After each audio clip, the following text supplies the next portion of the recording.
Mga boss, huwag natin baliwalain yung mga ganitong road sign mga boss. Kagaya nito mga boss, no entry. Kung baga pasukan yan, baka makasagi ka dyan, o ikaw ang masagi, kasalanan mo pa rin. Ito pa isa mga boss, no parking.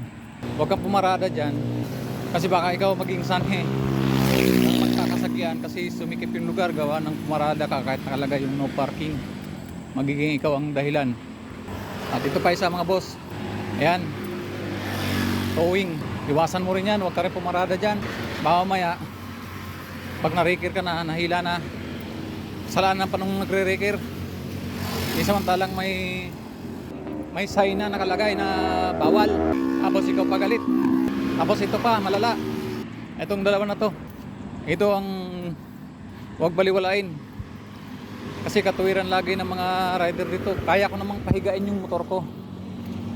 Ang tanong, pagkahiga kung babangon pa. Importante ito mga ganitong sign mga boss, lalo na doon sa mga rider. Si maraming rider na katuwiran kaya ko namang pahigain. Paano kung puro higa na lang, wala nang bangon? Kaya wag nyong ignorin yung mga ganitong road sign. Mahalaga yan, nilagay yan dyan para sa kaligtasan ng lahat ng gumagamit ng kalsada. Kaya yan lang mga boss.